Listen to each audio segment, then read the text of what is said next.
And welcome, race fans, to another episode here at CRN with the Pit Road Speed Limit Racing. We're going to be out here for 55 laps on what's known as the Tricky Triangle. Tonight in the booth is going to be myself and unfortunately not Carl Handwork. I'm going to bring in a good friend of ours from Sunday nights, Mike Casey. So, Mike, welcome to the booth. Hey, welcome. Appreciate you having me in, and I'm sorry, guys, if it makes you feel better, you can call me Carl tonight, but I'll do my best to fill his shoes. But I appreciate you guys having me up in the booth, and excited to see some racing here at the old Tricky Triangle. So Yeah, so we're out here at the Tricky Triangle, but as they're out there right now, they are out qualifying, getting some laps in. They have an extended qualifying time that allows me and Carl to move over from one league to the other, as we are usually finishing up with the casual sim racing league. But tonight they're having a 2-hour finale out there at the Nürburgring. It's the GP circuit, so they're not running through the mountains or nothing, but they're still out there for 2 hours. So they're still ongoing right now. They still have a good half hour over there to finish up. And, well, if I was over there, they wouldn't be able to start over here at Pit Road Speed Limit. And we can't forget our fans here at PRS. Yeah, PRS. There's Pit Road Speed Limit Racing. And, obviously the great fans here. So, but before we get started, like normal, we're going to go ahead and we're going to go ahead and start our stuff off with the American anthems. Yeah, with the anthems. We got to.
And that's our anthems here for tonight's race. Obviously, the American anthem and Canadian anthem. Congratulations to all those countrymen out there fighting or winning them medals as teams or individuals. But obviously, we are going to try here to win ourselves a medal here and see who can conquer the Tricky Triangle. But before we get going here forward, I don't have a little, or my third broadcaster, Carl's son. So we're gonna have to do our best, and just you're gonna have to rely on myself, I guess. So, gentlemen, start your engines. Oh, impressive, sir. I like that. I think you did a good job, Jimmy. I appreciate that, Mike. It's you know, always I want to get who's the one that does the famous one on YouTube. What's his name? Oh, the comedian Yeah, guy. yeah, Yeah. yeah. I Somebody in the want. chat help us out. I know who you're Yeah, talking about, though. I wanted to get a clip of that here and play it here for everybody, but did not was that could not find it in time. But yeah, we got 55 laps here tonight at Pocono, and we're gonna get that done here. We are starting to finish up here our qualifying. Got about 30 seconds remaining here. We'll go ahead and I'll pop the tower up here and show you their best time. It does look like Harry Krantz is going to be our potential pole sitter here. We still got a couple minutes left. I think they're working through their drivers meeting or whatever. 19 of the 24 drivers have qualified here tonight. So nice size field, not a lot, but enough to battle it out here tonight, Mike. Oh yeah, gonna have some good battles. I was looking at the weather too, man. We got 70-degree ambient with a 98-degree track temp. I think that won't be too spicy, but if it's like Pocono and any other thing, you're gonna have to manage those tires. I know tires can fall off pretty quick here, so excited to see what these guys can get out here and do. It's gonna be a good race. Yeah, I need to change one thing real quick, so excuse me as I hear Carl's overlays switching on us over here, and I can make sure. Yeah, okay. I heard that too. It sounded like a lightsaber. I don't know if that will get rid of her or not, but we'll go ahead and get that starting order here up as that qualifying is done. We'll bring up the results here for tonight, and on the pole here for tonight for Pit Road Speed Limit Racing, it's going to be the likes of the number 11 Harry Krantz, and then P number 2 Devin Young in on the outside. Dylan Emerson, your points leader, and is going to be starting third. Dylan Jacobs in fourth. Harper Caps in fifth. Richard Covington Jr. in sixth. Charlie Stafford in seventh. Eli Quinn in eighth. I believe they're a new driver. Josh Duncan out there in ninth. Joshua Smith in 10th. Tiffany Ellis will start in 11th. Ron Millam in 12th. Kyle Emerson in 13th. Cody Handler in 14th. Austin Smith in 15th. Will O'Connor in 16th. Michael Garcia in 17th. And Matthew Hake starting back there in 18th place. Rest of the field going to be as follows, as Bruce Spencer will be in 19th. TJ Hanley starting in the back again this week, and P number 20th. Cody Brewer out there in P number 21. Thomas O'Connor in 22nd, and Brian Roy bringing up their back of the pack. Shotgun into the field. Sometimes a lot of drivers like that challenge, and I wonder if Roy is up to it here tonight. So 23 cars taking the track here tonight. It's going to be a good one, Mike. Oh yeah, I'm excited. Yeah, there's definitely nothing wrong starting in the back towards Pocono. This is definitely a track where you can kind of show a little patience. You never know what these guys are going to do right off the bat. We're going to be on co-tires here. Is everybody going to be sending it down into one, get that track position? So it'll be interesting to see how these drivers take this. And yeah, keep an eye on the drivers in the back, because they could definitely make their way through the field. They can make their way through the field here tonight for sure. And as they're finishing up, coming out of you're heading down into turn number 3, no turn 4. We're here tonight. Mike, obviously being a oval driver yourself and just here not too long ago, what's the most difficult thing for these drivers here tonight? Well, yeah, it's going to be managing the tires. You will have the tires fall off very quickly here. Pocono is a very different track. All the turns are different. You got different bankings. I think tire management's going to be key. Obviously, it doesn't hurt to stay out of trouble. Stay away from the barrels on pit road. Give everybody some room. This track's definitely multi-groove. You can kind of let everybody spread out, get some heat in the tires, and show some patience. But we'll see. You never know. Pocono, man, it can be aggressive. Got a couple guys maybe bouncing off the wall a little bit. So yeah, in the back here early, the drivers kind of spread out, and That's one thing about Pocono. There is a few different lines that they can race around here. I've noticed, you know, obviously some like the higher side through turn 1 and 2, but it looks like we might have an incident here in the back. Looks like they're going to collect this one here as the number 91 of Ron Millam gets kind of selected, but they're going to throw the flag as it does look like a little farther up the field. Marco Garcia getting involved. So we'll go ahead and take a look to see what happened. Yeah, it looks like the 64 car might have got a piece of that. I was looking at that car. Oh, yeah. I think that was a Lego inspired car, but it looks like he might have just dodged and well, I don't know. Maybe he didn't hit anything, but I thought I seen him get the wall, but yeah, I think right here, and these are those these are those next gen cars, Mike, and you know, when they start going, it's really hard to catch them. It's one thing that I guess I've never really thoroughly enjoyed about the next gen is once they start going around, it's really, really, really difficult to catch them. yeah, definitely. He definitely had it. He did a good job. That looks like minimum damage. It looks like the front bumper might have sagged on him a little bit, so he might have a little nose damage, but it's early enough he could probably come in and get that fixed up and be all right. Looks like the 81 looks like he's got a little crinkle on the back there, so be a few cars coming in to get some repairs. Yeah, some repairs here early as they work their way around lap number 2 of 55. Hopefully they can, you know, it looked like somebody just getting a little bit loose. So I've seen some serious damage, not on these cars per se, but some drivers turn some pretty decent laps with not so perfect cars. I don't know that the draft can help you here, but it's not something I've seen drivers kind of drive away on their own.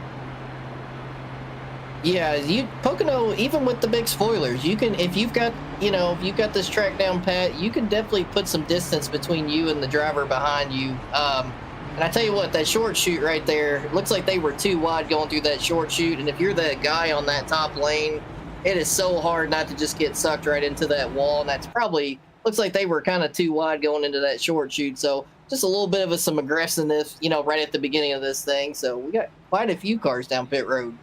Yeah, a handful of cars coming down here, and obviously, you know, they got to make a few pit stops here tonight. Their window's probably right around 15, 16 laps, I believe. So you got the likes of Richard Covington Jr., Will O'Connor, Ron Millam down here, Bruce Spencer, TJ Hanley coming in, taking advantage of this, you know, this time frame here, and Thomas O'Connor. So some of the faster drivers are coming in here early. So I think pit strategies working their way through their minds already as we're only lap number 3 of 55. Yeah, sometimes with these early cautions, you know, some of these guys may not want to give up that track position. They qualified up front. You don't necessarily want to give it up right away. You know, maybe everybody will come a little bit, get some green flag laps. You know, it'd be cool to see some green flag pit stops tonight. That's always fun on any track, so... Yeah, gotta love you some green flag pit stops. But before we get too much farther in this race, to talk about the point standing here, as we are on, I believe it's, I'll have to look at the race number.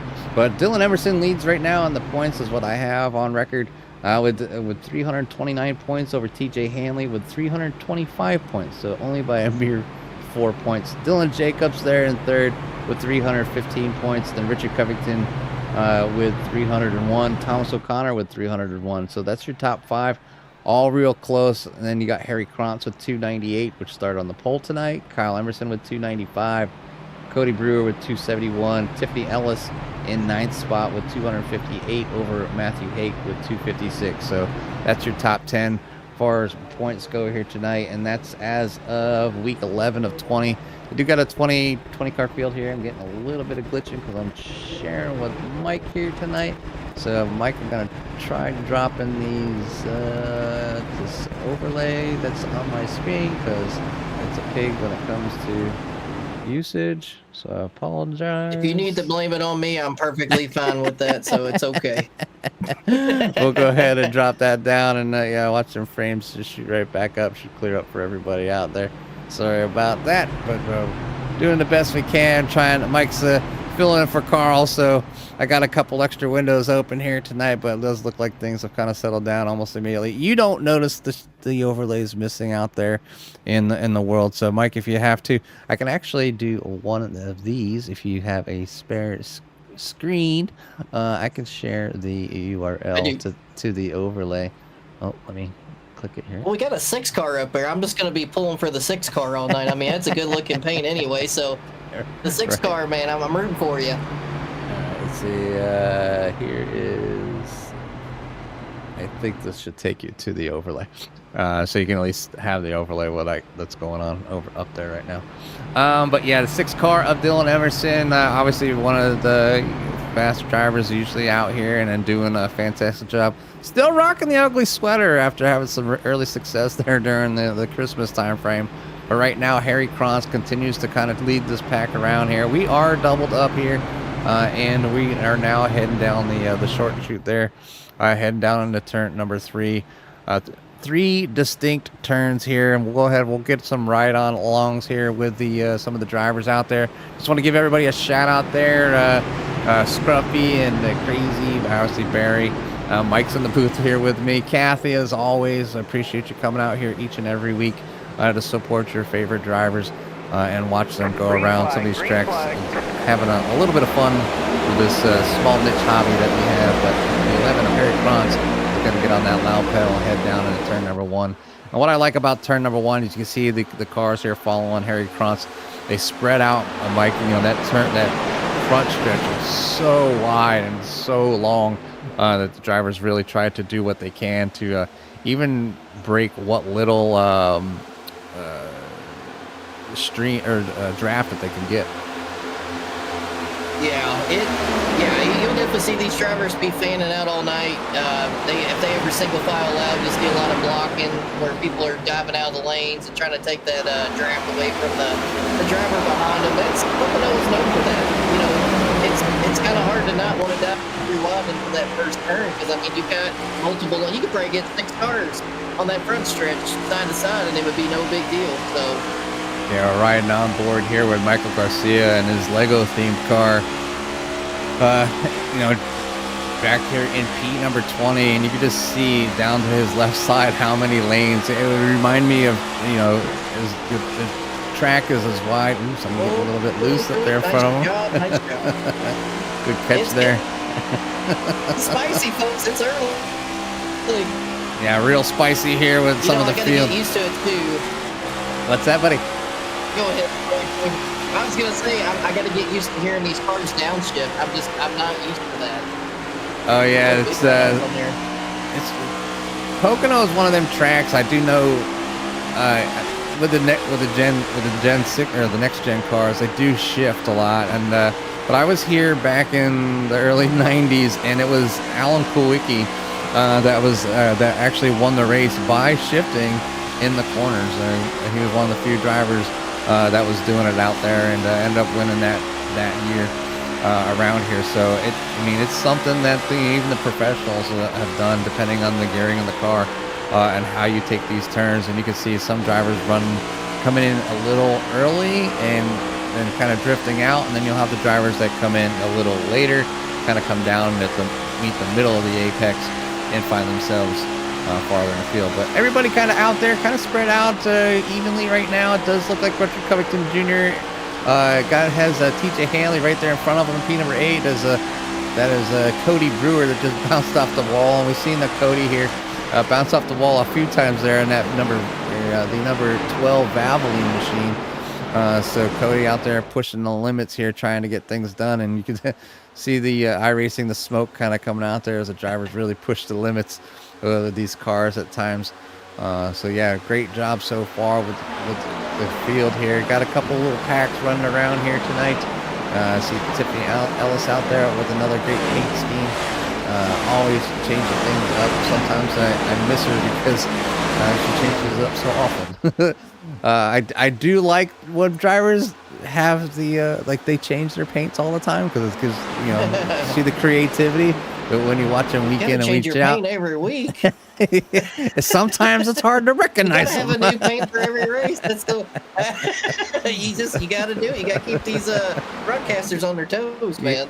Yeah, you definitely keep me on my toes for sure. And Devin Black having a great run here. He's starting at P number 2, sitting there right now, right behind Harry Krantz. Harry Krantz starting to pull out to a small a small lead out to a little over a half a second over Devin Black and Dylan Emerson there in for third. And then Eli leading the way here. I believe newcomer here, number 67, Robin Hood Machine, is sitting in P number 4. Then Harper Caps back here in the number 99, and then Charlie Stafford in 6th, down low and slow.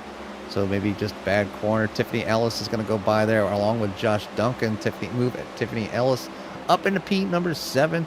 Biggest mover of the race though right now, TJ Hanley is having some troubles the past few weeks getting towards the front, running up there towards the points. But you know, when you get in trouble a little bit, you kind of get you have to start in the back here at Pit Road Speed Limit Racing. So finds himself in a little bit of a debacle.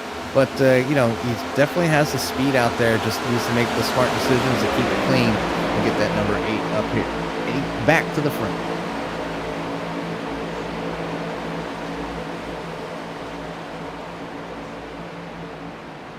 Yeah, there's nothing wrong with the timeout chair. You know, I've been known to be in the timeout chair every once in a while. It happens, you know. If you ain't out there stirring up trouble, then you're not trying, you know. Sometimes you just got to be a little aggressive.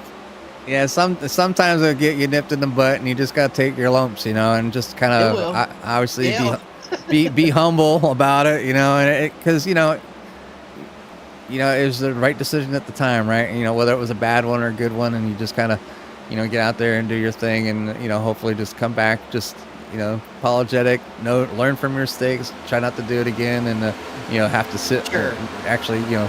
We've had, I know Core, for example, we have a penalty system, and I help with Carl and Dave Tilford kind of go through the races each week. And, you know, the penalty system, depending on what they do, they lose driver points. Well, if you accumulate so many driver points, you start in the back. And then if you're too aggressive and you get more driver points the next week, well, because you have driver points, you end up getting twice as many. So like the second time, you know, you get more.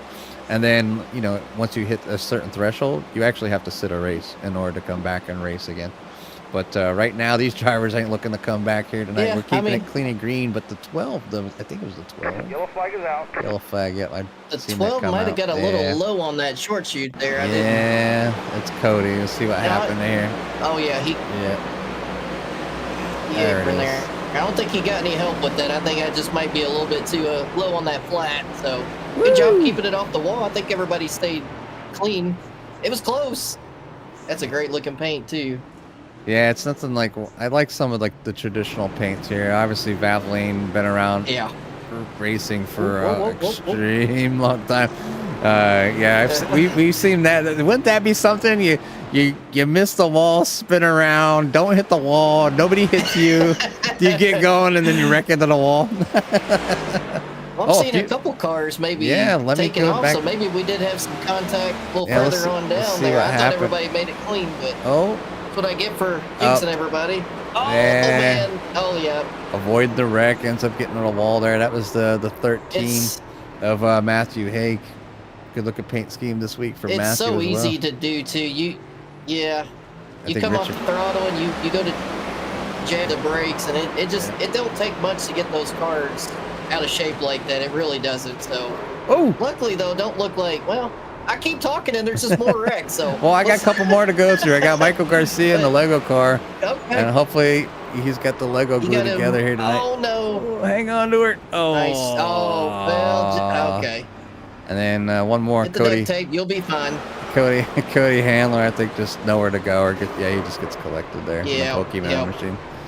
So that's typical. So the driver that got low and lost it was able to save it. Everybody avoiding him ends up wrecking. So rough one here on lap number 11, but we still have plenty of racing to go.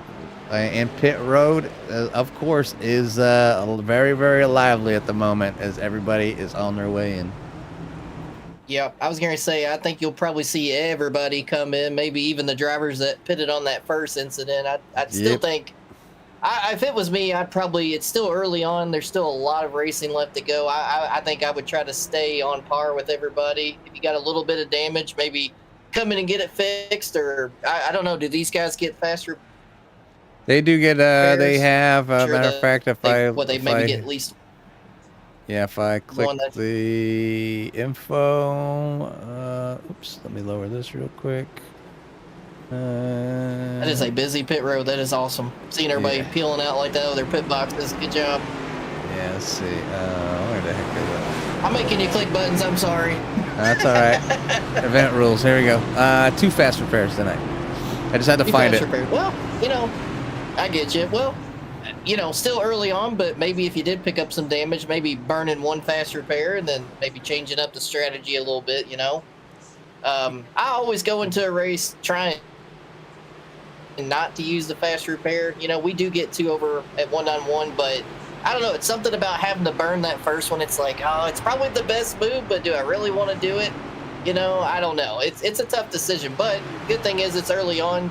All these drivers have plenty of time to recover from any little incident that happens. So, you know, long ways to go here at Pocono. Big track, 2.5 miles.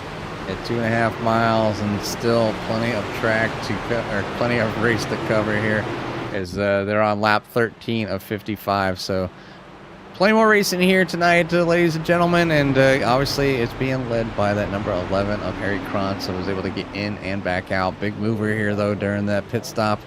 We're going to have to give that up there to the 67, continuing his march forward up there, and now P number 2.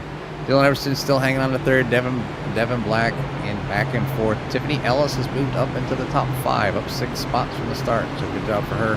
Dylan Jacobson 6, Josh Duncan and Charlie Stafford are going to swap spots back and forth, so that'd be 7th and 8th. Brian Roy up 14 spots, another driver back from the back. We've seen that 82 Joker Machine have some great weeks here in the past, and then for your top 10, Joshua Smith. So looking to go back to green here soon as they're down to turn number 1. And I know, Mike, we were talking that you said that you'd love to come to this track. My first race at this track, I went to the infield with my dad, and we were down in turn number 1. So we got to see the drivers, obviously all the cars come down, and that banking there in Pocono is pretty high. So you could see the cars all through 1 and then starting to head down the backstretch. So it was a good time to watch, you know, and be in the infield. We had our radios and stuff like that. It was like a giant back then. This is early 90s. It was like a big frat party. They had U-Hauls. They had anything that you could stand on top of. They had in the infield. And I think there's a few funny things that happened, but some of them I can't say on the air.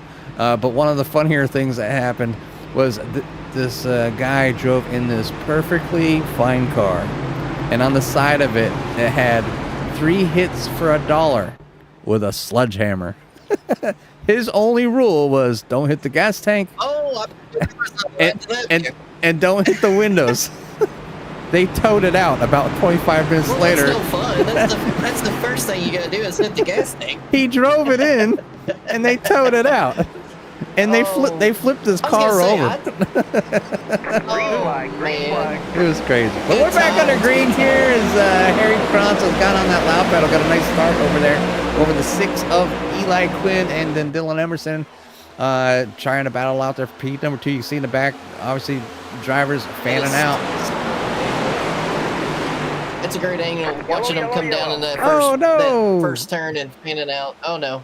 Got another caution here, as it does look like. You want to think it might have been where the 3-watt action was at? I don't know. We're gonna check back here with Kyle Emerson and see what happened. It was up in front of him there, right there. You can see the 43 getting into the 24. And there's just not much that 43 can do. You can see he's on the brakes, got the smoke coming out. I mean, you're kind of at the mercy of when that car is going to actually slow down. There's not much you can do. Don't look like too terrible contact, though. I'd say that'd probably be minimum damage. You know, I think that will be okay. Maybe a little touch right there just to finish it off, but that could have been a lot worse.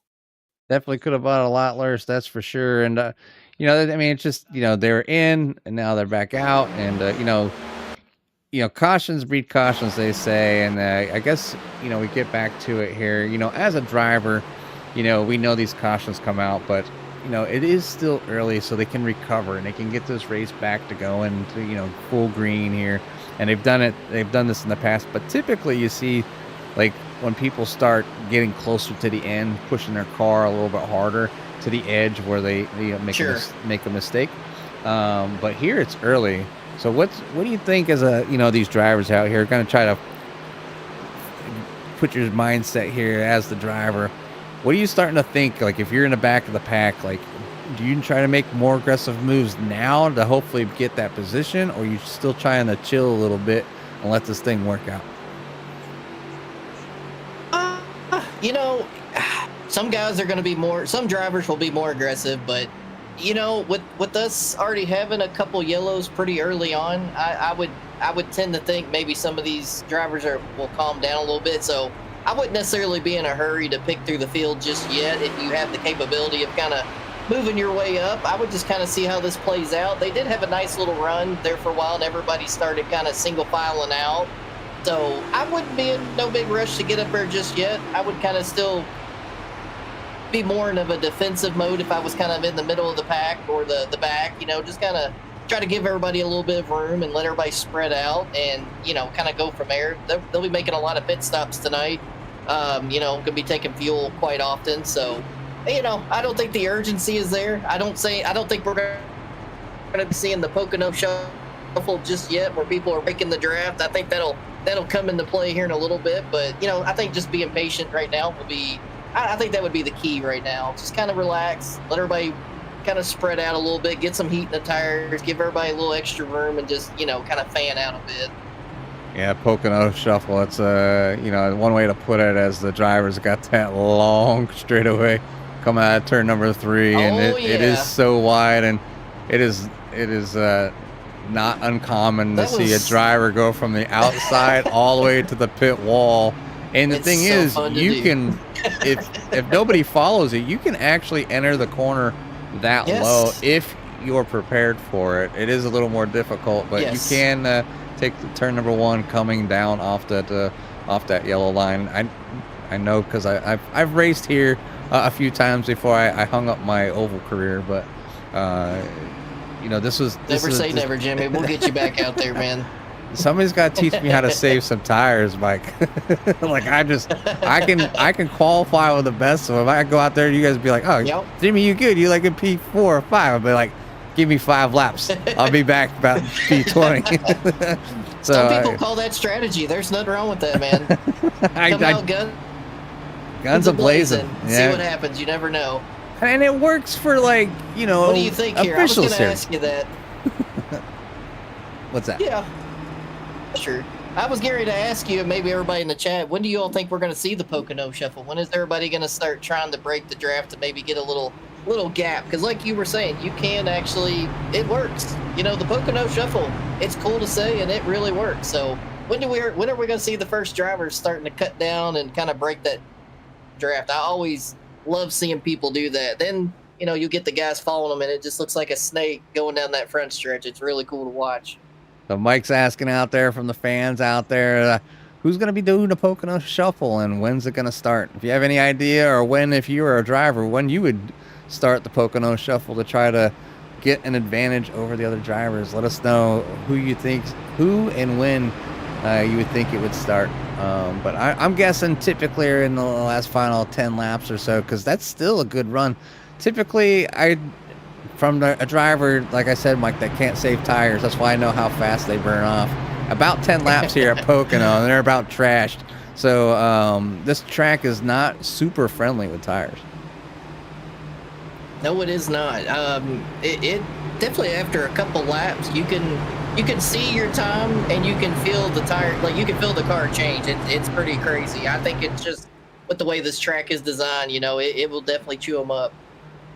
Definitely chew them up here, like we said. And we're getting ready to go back to green here. We're going to ride on board here with the number 18 of Thomas O'Connor for the start here. He's back in P number 13, so about mid-pack. Oh, maybe we'll go back a little. We'll go back to Kyle Emerson. We haven't been with Kyle in a while. Green. Back here in the number 60. He's going to start on the outside, and they're going to take that green flag from Barney, head down there, and you can see in front of Kyle how everybody is kind of starting to spread out a little bit. You see off in the corner left, that little area of the mirror that you all can see. I got the triples so I can kind of see out the windows, but you can just see how much they spread out and the different lines that people are taking and really trying to push these cars to kind of get positions here early. Whoa, as the 12 comes up Whoa, hello. in front of the 60. And, you know, those are the types of calls that you get, Mike, when, oh, and somebody's getting loose here.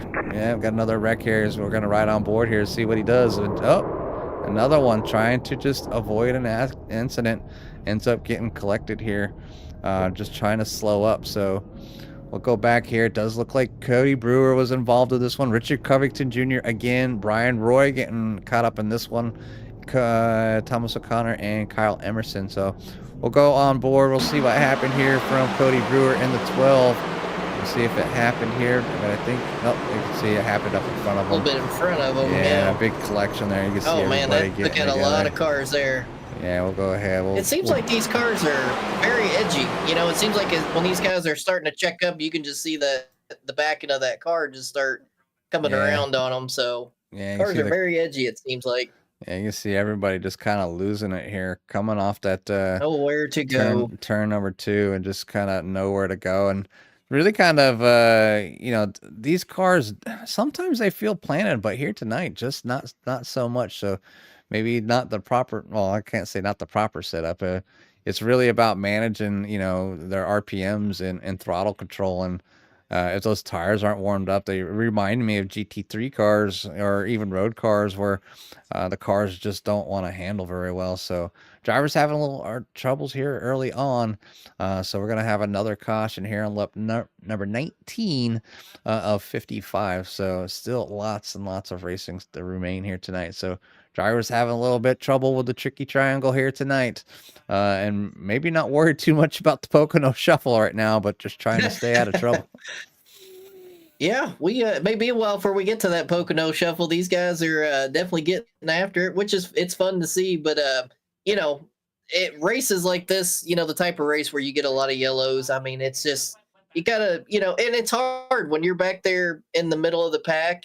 When you start going 3 wide, you want to gain as many spots as you can, but you know, it's just cold tires, like you said. These guys are just coming off a pit stop, so them tires are definitely nowhere near up to temp yet. You just, you know, you got to be very patient. It's like I said, these cars seem like they're very unstable. You know, every time somebody tries to check up a little bit, it seems like it's getting the cars all out of shape. So lots of racing left, but it's been a good one so far.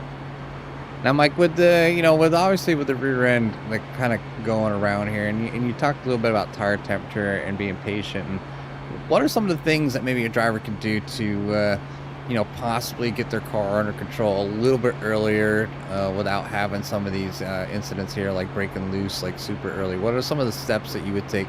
And the reason I'm asking, and then for all the fans out there, the reason I'm asking Mike is I watch Mike every Sunday night, and typically one of the real good driver to watch and a lot to learn from, you know, and he's found himself in some situations where maybe he would have chose something different. But tonight, just kind of pick his brain a little bit and kind of get a thought as a current driver. You know, what are you thinking? You know, fresh tires. You know, you're back in like, you know, P number 6. You know, you have the speed of the car to get up front, but you can't. What are what's going through your mind to make sure that you can actually get there? Yeah, you know, I honestly the best way I can describe it, the best thing I would do is you need to get in there and do some practice before your race. You know, I know at 191 we host a lot of practice sessions. Get in there, not only practice by yourself, but practice around other drivers. Get that car in dirty air. Practice your restarts. Even something as simple as dragging your brake under caution while giving it throttle, that will heat those front tires up a little bit, put a little bit of heat in them. Obviously swerving back and forth, scuffing the tires, you know, put it in a low gear and practice your launches, get a little bit of heat in the back tires, you know. But realistically, I know I've already said it 1,000 times, but you really do you have to show some patience. You have to let that car come to you. You know, give yourself a little bit more time. You know, if you're coming into the entry, maybe back your entry up a little bit. Don't just, you know, there is a such thing as getting those tires overheated way too quick, which it can happen. And then, you know, it takes a lot to get these tires to cool back down. So But if I had to say anything, honestly, I put a lot of practice in. All the guys that we race with, we all get in there and we practice around each other, get your car in dirty air, crank those temperatures up on that track, make it to where it's just really hot, not even realistic to what you would race on. If you can get around a greasy, slick track and you can restart on a greasy, slick track, you know, you'll be just fine. Now, don't watch my Rockingham video because that is not a tutorial on how to restart, folks. So please don't go look that up. But Yeah, nobody's perfect. anyways. Nobody's perfect, Mike. That's for sure. Nobody is I'm not perfect, claiming yes. that, but just as an active driver, you know, at least some of the forethought. You know, this. I mean, some drivers out here, they are a little bit maybe newer. You know, we're looking at you Sure. know, I ratings here anywhere between 1,000 and 2,000, and it doesn't necessarily mean too much, but you know, when you start seeing drivers that have you know, 3.5, 4K, 5K, even 6K, you know, they've been around. They probably have track time. They probably have seat time in multiple cars, and just kind of, Sure. you know, moving forward. So you don't expect like these little early mistakes here, but so just kind of give some insight for some of the drivers when they go back and watch us, because we get a lot of compliments on the drivers here. They always come back to rewatch the CRN broadcast. They love us out here, Oh, and yeah. you know, the fans are always out here. And like I said, I can't thank the fans enough for donations, putting up GoFundMe's to help me and Carl our equipment. You know, it's definitely well appreciated. Not necessary, but if you have the means, go ahead. I had the what the heck do they call them things? I got it here if you guys want to see it, but the little thing you could scan, it'll take you to the web page. QR code. Yeah, the QR code. That's it. But There you go. it definitely, you know, it's just so much out here for the fans, and you know, whatever, you know, we get through this, the GoFundMe, me and Carl have already said, you know, it's going directly to support the channel here, and whatever's left over, we're giving back. And you know, whether it's you know, more prizes we've given away, t-shirts and stuff from Kim's Cups and more and stuff. They've been a great benefactor here at CRN, and along with the other leagues, and all the other sponsors as well. It's on the sponsors to kind of help the drivers and to kind of bring us, you know, the station here, the network here, to kind of come along and put on the show for everybody. I thoroughly enjoy it. I love talking to people. I love seeing that, you know, the people out there. Obviously, Lucas out there loves Pocono. I think he was in here last time we were Pocono as well. Some drivers like this track, some don't like this track. Now, as far as this track is so big, it has the same distance as a super speedway, but by no means drives like a super speedway. Oh, I would it's almost, not even close. I would say it drives more like a short track than a super speedway. Yeah. Yeah, you got very flat corners and a lot of speed, so you really gotta put some practice in and take advantage of it for sure. Yeah, I'd have to look it up, but I know each corner is after different tracks. And I think turn 3 is Is it after Indianapolis? is Indy, yeah. Indy, is it Michigan or Darlington? I forget them all, but Yeah. I'd have to look them up. But we're back on the green here, folks. Caution is over with, but you can see a little bit of 3-wide action going on. See Matthew Hake venturing to that high side. That's a good line, a really good way to get some momentum going on, especially when them tires are, you know, warmed up enough so you can really get in that throttle. But 2-wide action back here, just in front of him. There you see the number 7. Chili Peppers It's gonna getting be in tight. there. Oh, they can do it. They Rewind can in do that it. short shoot. That's great. Nice job. Nice job. That could have been bad, so good job to them. Making it around through the short No shoot tires this time. and 3-wide in the short shoot. That's Pocono, baby. Yeah, Matthew Hake using that high line, trying to get that run coming out of turn number 3. Has the momentum, but nowhere to use it. Gets into the 18, Yeah. pushing a little bit of shoulder rub in there with Thomas O'Connor.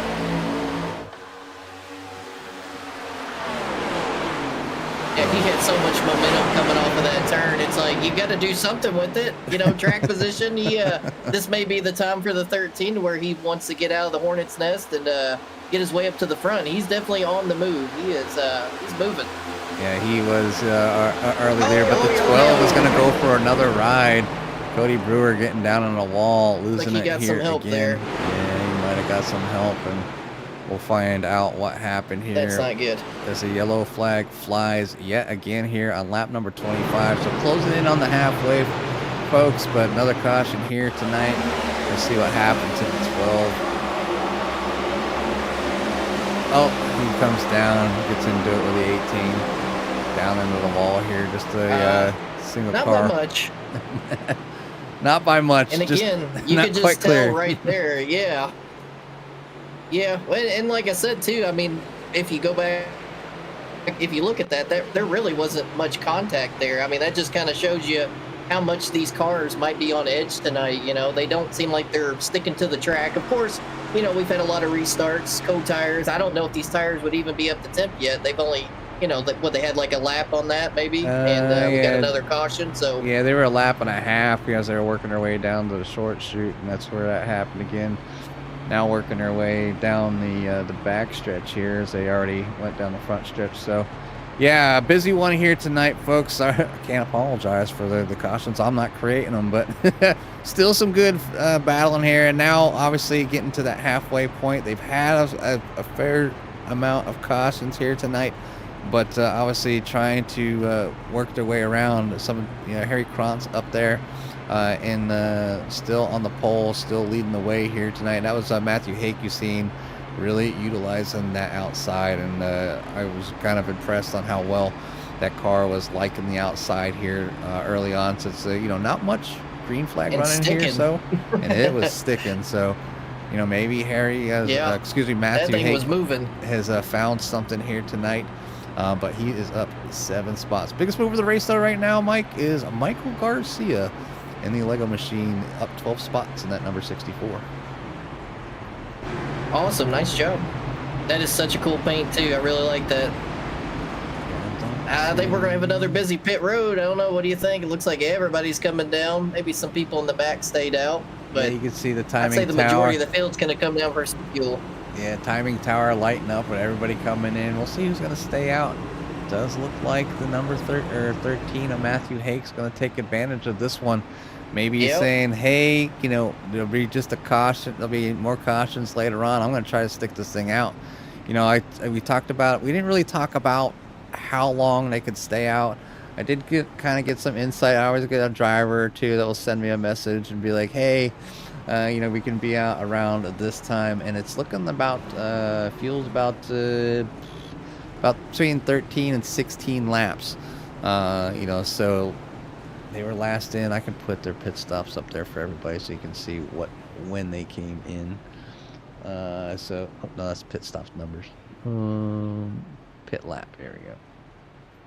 Put that one up there so you can see. You know, Matthew Hake was out there until lap 20. It's only 27, so might be, you know, with the cautions, Mike, to be honest, he you know, he probably still has a good, you know, 10 laps in there, you know, almost, I would say. Sure. Well, especially with you getting these caution laps, this is a good time to not only keep the tires warmed up, but you can also save some fuel, keep that clutch in and keep those RPMs down. Or if you have a box or something, you can always shut the car off and let it coast. And you know, definitely the fuel savings game should always be a factor. You know, that's something, even me, you know, with the type of racing we do, we run 100% fuel, but I still catch myself holding that clutch in. No matter where we're at, even if I'm 30 laps to the good, it's a habit of just keeping that clutch in and just saving fuel. And not only that, but you let that engine cool down a little bit. You know, you could get a little bit of a horsepower boost on your restarts there and get you some track position. Yeah, nothing like taking every single advantage you can. A few drivers You got to. A few drivers taking advantage of the fuel situation here now, coming down even yet again. Dylan Jacobs, Charlie Stafford, Devin Black, and Will O'Connor down on the pits. You know, with the amount of cautions, what having a lot of cautions also does, it does keep people, as long as their car is still in operating order or running condition. It does keep everybody on the lead lap. We don't have anybody a lap down. We do have, does look like the number 82 of Brian Roy has called call it a night, put the car in a hauler, and then maybe he'll join us out here in the chat. But get some people out there rooting on. Obviously, Kathleen Ellis rooting for Tiffany. Welcome to the chat there, Blake. Does like his Ledford out tonight? Ledford. Charlie Ledford or Stafford. I don't see a Ledford here tonight, so no Ledford here tonight. Just double check. I don't overread his name, but no, I do not see Ledford out here tonight. Where is chaos? Chaos is everywhere. I mean, it's Pocono, so what can you say, Blake? Oh, there he is. There's Brian. Oh no. See, Roy said it. Mike were just talking about me and Mike were just talking about that earlier, Brian, about pushing a little bit too hard too early, and I would say sorry. Sorry for your bad luck, bro. But no, yeah, it can't happen out there, and it's sad not to see that. It's number, easy to do. See that number 82 Joker Machine out here tonight. So shout out for at least coming out here and definitely giving it a try.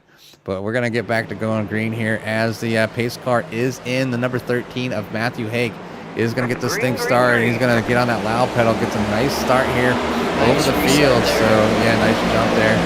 We'll go ahead and look backwards and see how much the field spreads out. But it does look like they stay a little more organized. I see 2 wide. I don't see 3 yet. Yeah, a little more organized. There you go. A little more organized going down through turn number 1, and maybe it's finally sinking in that they need to settle down just a little bit. But we're gonna go back here. It does look like somebody's poking their nose out. We'll go back here. The hornet's nest is awake. The hornet's nest is awake, especially in the back of the field. That's the 51. Excuse me, the 91 making a move there. Does make it stick. That's the Devin Black. Devin Black trying to get back at the front. He was up earlier. He's down 13 spots right now, so trying to make some big moves here early while everybody's picked up.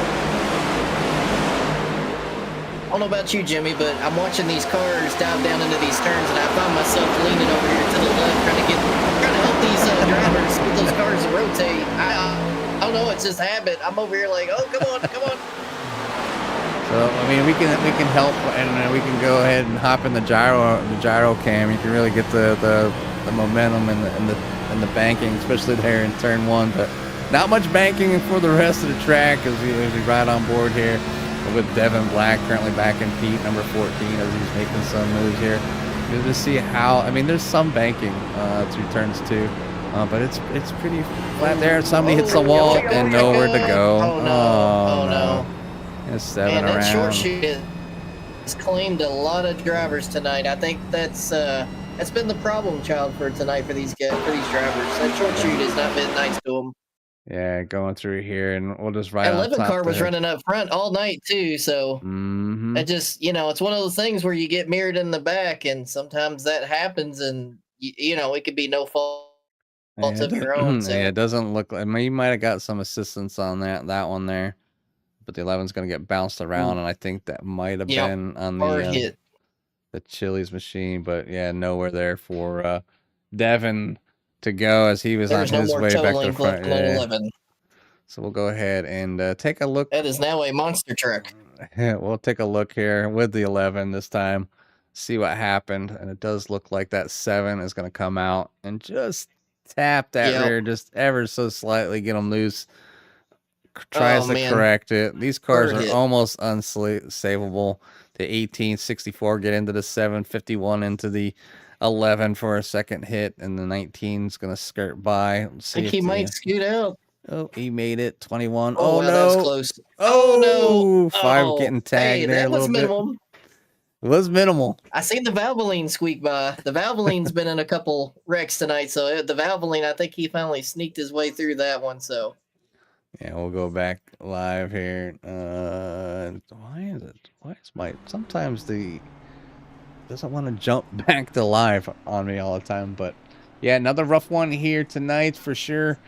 Trying to get things done, but Matthew Hake is going to still keep this lead, and this is what some of these drivers wanted, and I'm sure Matthew Hake being one of them, making it around there. But tough break there for the number 11, and and of Harry Krantz and the others involved. So, yeah, caution flies here at lap number 30. We have 25 laps to go, Mike. So we're just over that halfway mark here at hold your brakes. At Pit Road Speed Limit Racing. Yeah, you can tell that I stream 6 days a week, right? And if anybody's interested, we are going to be racing here on CRN on Saturday.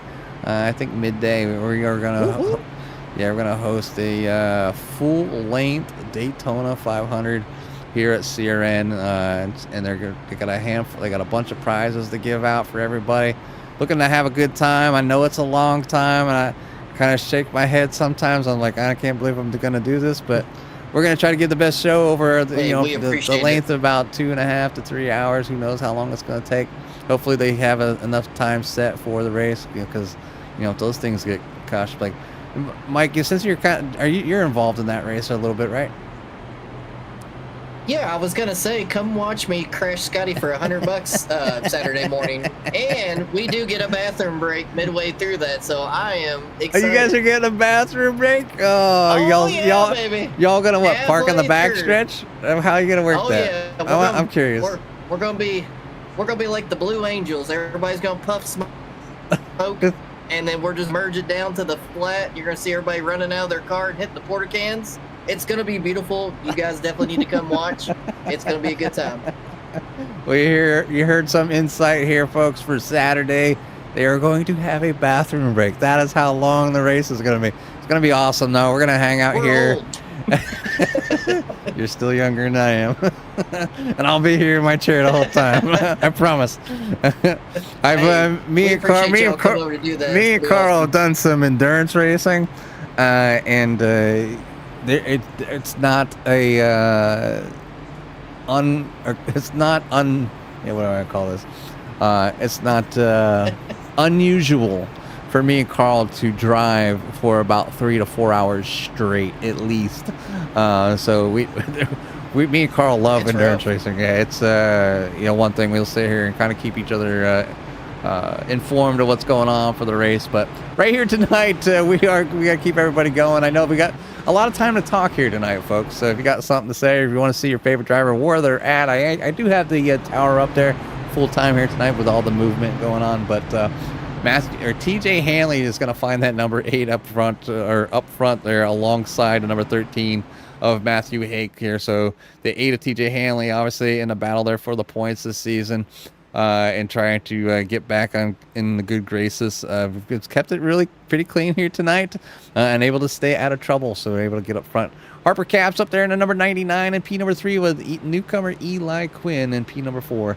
Tiffany Ellis is going to be in P number 5, doing a fantastic job, along with Austin Smith and Cody Handler back there in 7th, with Michael Garcia in 8th. Will O'Connor in 9th. Cody Brewer, with all that trouble, has found himself up in P number 10.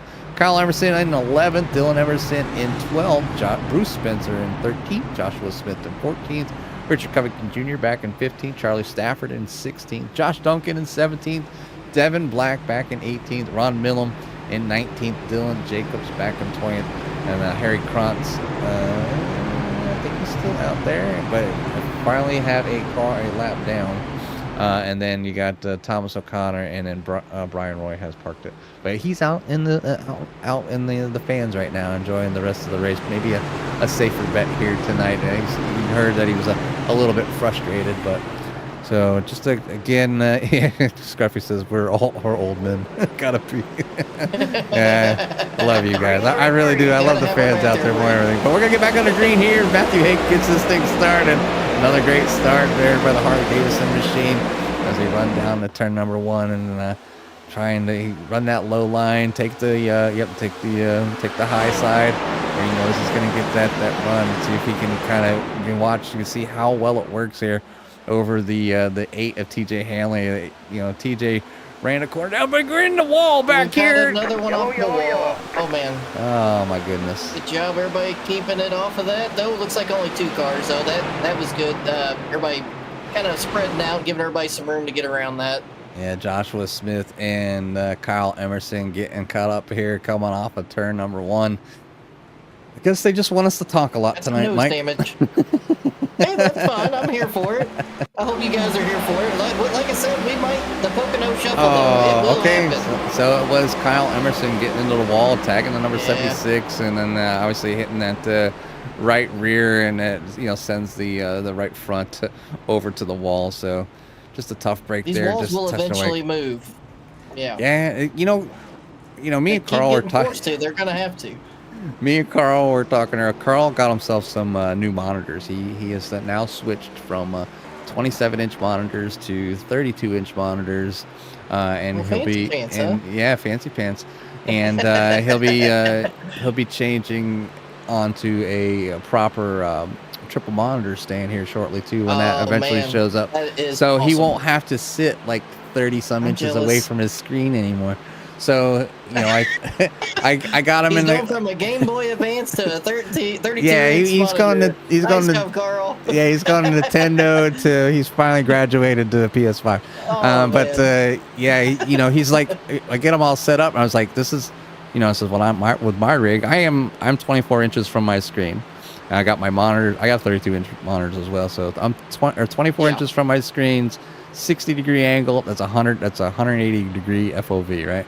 And he gets in the car for the first time. He's like, oh, there's a steering I wheel can see. and a dash. I can see the other cars. This is amazing. Yeah, it's 32 inches what I got. I don't have a triple monitor setup. That's definitely the next thing on my list is to get a triple monitor set up and get the monitor stand. And I've already kind of priced it out, so it'll happen, But hey, one it's step definitely at a- one could be a step game at a changer. time. One step at a Yes. time for sure. It was I happened to start iRacing as COVID hit, and so Yep. all my hobbies that I did outside were now just stuck to inside. And you guys, I gotta take this thing back to green.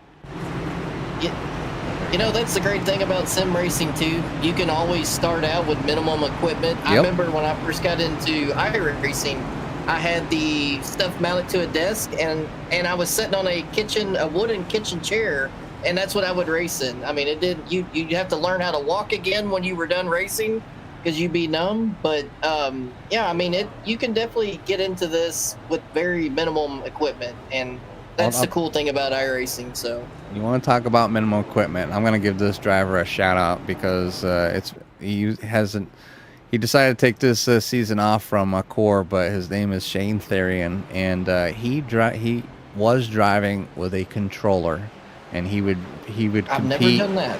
He would compete for the lead, and he has won a few times, and it was just amazing.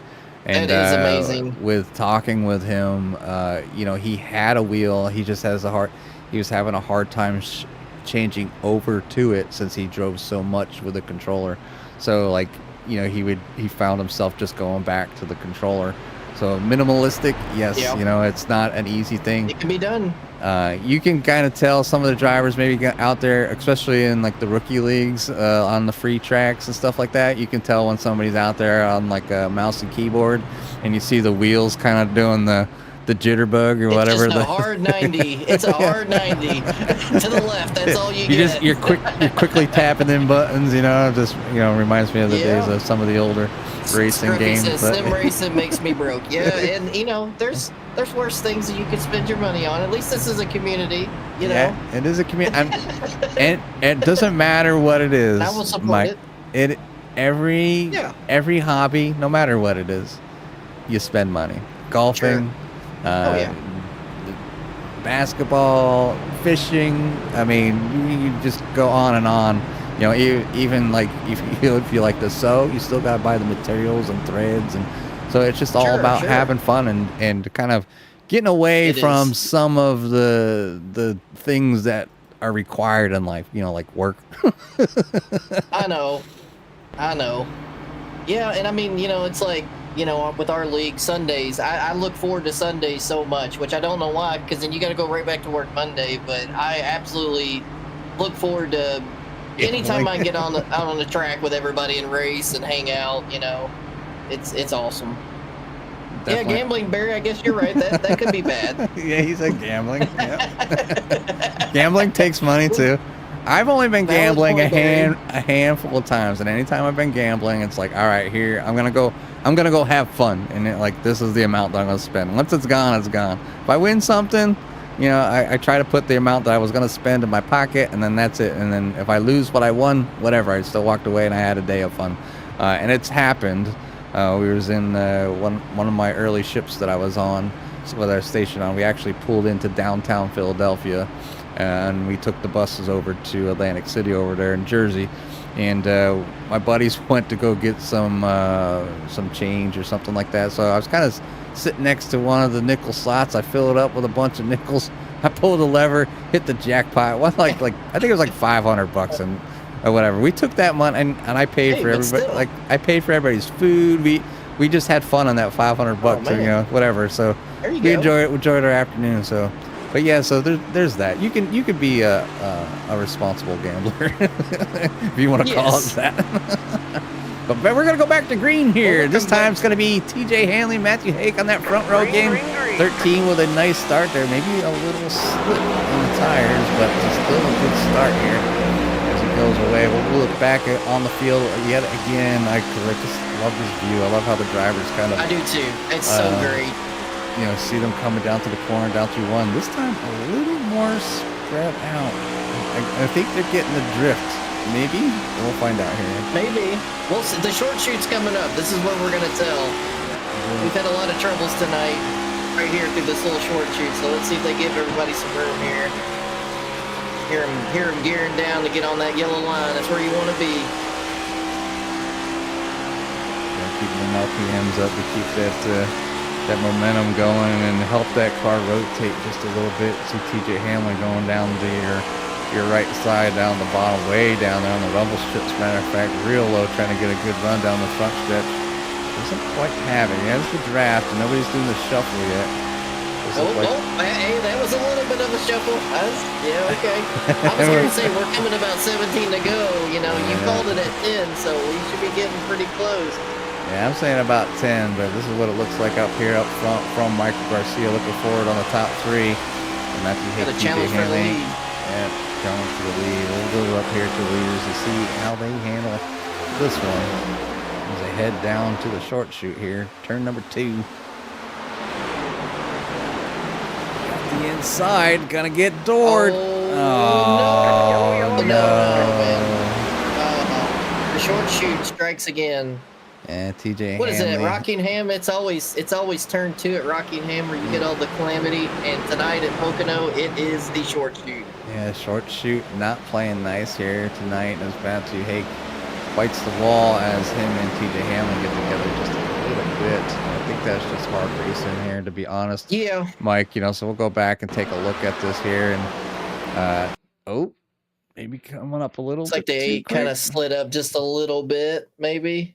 Yeah. It's a shame. That 13 did such a great job getting up to the front of this thing, you know, just passing everybody on that outside line. So, and again, it's not over. I know when you know, we're talking about 15 to go, but you got to remember Pocono's 2.5 miles. That's a lot of racing. That's a lot of racing left, you know. Definitely a lot of racing here at Pocono. You know, 15 laps is a good sprint race here for sure. So, you know, at least the drivers now they're at the point, Mike, if they haven't already, you know, now you're thinking pit strategy, fuel strategy. 13 kind of waiting this time to kind of get moving, it looks like here. That's a good thing to do right there. Just keep it locked down so, you know, you don't make it worse because really, right there. 13 car don't look too bad. Well, it looks like it's in decent shape. Maybe he's still got a fast repair. I'll bring that thing in and get it done. You know, made it to the front once. He can do it again for sure. And now TJ Hanley finds himself out front here. As the caution flies here on lap number 39, we have 16 laps to go. We're told the fuel window's right in between that 13 to 17 laps. So, you know, be kind of interesting to see if anybody's going to come down to pits. Last we see people pitting on lap number 26. So that's been 10 laps since then. Not all those laps have been under green for sure. But me, I'm coming in. And it does look like the leaders are going to come in as well. Oh, 99 says nope. That's I like it. See, that's the great thing. It's always cool to see these drivers switch up strategy or, you know, that's it's really cool when you can throw that aspect. Oh, there's a lot of drivers stayed out, so yeah, we're gonna have a mixed bag here. And maybe these drivers are thinking, you know, we're gonna get some more yellows. I could save a ton of fuel by holding in that clutch. So, you know, we'll have to see how this plays out. But a lot of strategies. Yeah, some drivers coming in that there's the ones that have stayed out. Most of them were in on lap number 36. So that's 20 laps plus some caution laps. The only thing I would be concerned about with all the cautions that have happened is going into that green-white checker. You know, are they going to have enough fuel for that? And they do have. Let's see, looking at the rules here. I was going to ask you that if they had one or two. I did, or some leagues will have it till they finish the race. So yeah, it's definitely something you want to keep in mind for it. Trying to see here. I don't see it on the rule on the event rules. Can't remember where it's at.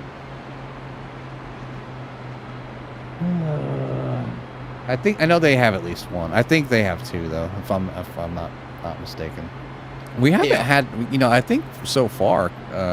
Obviously, this is the tricky triangle, but you know, this is probably this season. This is probably the most cautions they've had on a race. So you know, I give a shout out to all these drivers and to continue to stick it out. You know, as a driver, you know, and I've been in these situations, the frustration, you know, like, come on, like, just keep, like, that's the kind of mentality that you start going through. Like, you just want to kind of, like, let's get this thing over with. You know, it's, you know, well, I mean, it's I'm in Central Time, so it's only 9:30 here, but maybe somebody's in Eastern Time, and now it's 10:30, and by the time this thing gets over, it's going to be 11 o'clock, and by the time you get interviews, you're looking at almost midnight. So, you know, especially if you're up there in the top, so... but you know, drivers start getting frustrated and cranky when they're especially if they're involved, especially if they're involved in those cautions. Yeah, and you know, for another thing too, when you're doing all these restarts, you kind of, it's hard to get into a rhythm. You know, you can't get into a groove of what you're doing. You know, all your braking points and everything when you're having to worry about restarts, and you know, everybody's pretty much stacked up for a couple laps. It takes a few laps to get everybody separated. So when you're not able to take the line that you would normally want, you're at the, you know, maybe you're stuck on the bottom and you'd rather be on the top. I mean, it can get frustrating. It's hard to get into a rhythm. It can be hard to get in a rhythm and you know, get things going, and you know, it's just part of racing, you know, and you try it as best as possible. Sometimes, like, as a league owner or an admin, be like, all right, guys, just calm down, give each other room. You're racing. Hello, we're racing here, you know. And you're at a track like Pocono where 3 and 4 wide, you know, that's a part of Pocono. Yeah, it's an invitation for sure. And you know, obviously, we found out here tonight that the exit of turn number 2 causing probably the most problems. The times that I've been here, well, turn 1, I didn't see a wreck all day, but the other times that I was here, I actually sat in the grandstands right out of 3. So as soon as they come out of 3 is where you'd see them, or see the cars coming through. But pretty beautiful shot through, you know, over through 1 or in the tunnel turn, and it kind of worked their way around.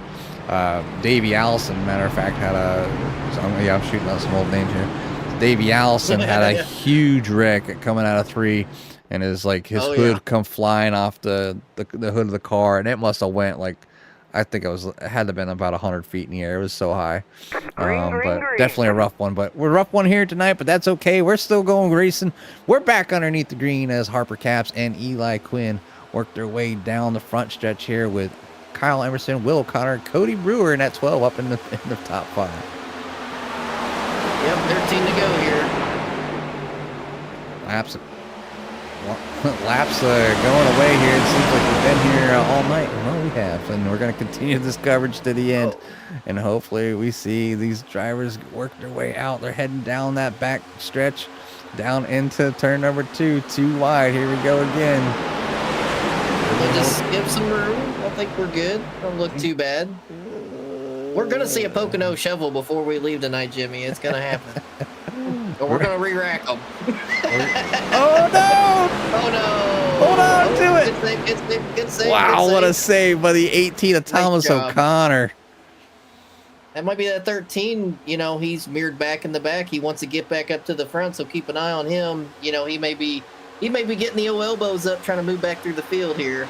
Yeah, the 13 and 11 of Harry Cronster, toll sitter back here towards the back of the pack, and just trying to be careful. Obviously, would love to get back up in front, but gotta be careful. You know, as the laps are starting to disappear, under caution or not, we're down to 12 laps to go. There's plenty of racing. There's plenty of time to get up there.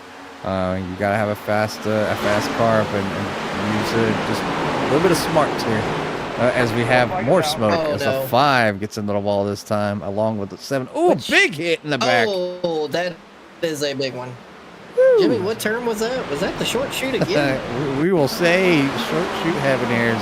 The 5 gets in, and gets into the 8, and then gets into the 7. And somebody comes in right there. The 43 hits. Oh, big hit right there. Is there somebody else involved? Let's see what happened to Charlie's stuff. Might be the Monster Mile short shoot tonight. 28 trying to just save it as well. Just getting a little loose here, but good save there by the 28. Just making them tires a little bit angry. A little bit. Caution flies here, lap 44. I lost count of caution flags. So I wish, that's one thing I kind of wish iRacing had, was like a caution counter. Somebody have a widget out there that has a caution counter. I mean, it'd be great for like, you know, kind of like the, you know, at the end of the results, like down there for iRacing, when you get your results and an official will say X amount of cautions, blah, blah, blah. They should have that here. Some sort of widget would be nice. But yeah, we still got some racing left. We got 11 laps to go. By the time they get back going green, we should be down into 10 laps. Getting down to the nitty gritty, and you think the elbows are out now, or well, rear ends are out here at Pocono going through the short shoot. But Eli Quinn, newcomer in the number 67, finds himself out front. Harper Caps, he's fairly new here too as well in P number 2. Kyle Emerson in that number 60 has fought all the way back up into 3rd. Will O'Connor in the number 24 finds himself in 4th, and Cody Brewer couldn't catch a break early on, is now in the top 5. Austin Smith in 6th, Cody Handler in 7th, Richard Covington Jr. Been pretty consistent all season long, up in the top 10 in P number 8. Devin Black working his way up to the front slowly but surely. TJ Hanley finds himself still in the top 10. Tiffany Ellis back in 11th, where she started. Joshua Smith in 12th, Michael Garcia in 13th, Harry Krantz still working at number 11 back to the front. Matthew Hake in 15th, Thomas O'Connor being involved there in 16th. You got Ron Millam coming down in the pits. He's got the Chips Ahoy Stranger Things machine, and I don't know if it was this stream or this league that I was mentioning cookies.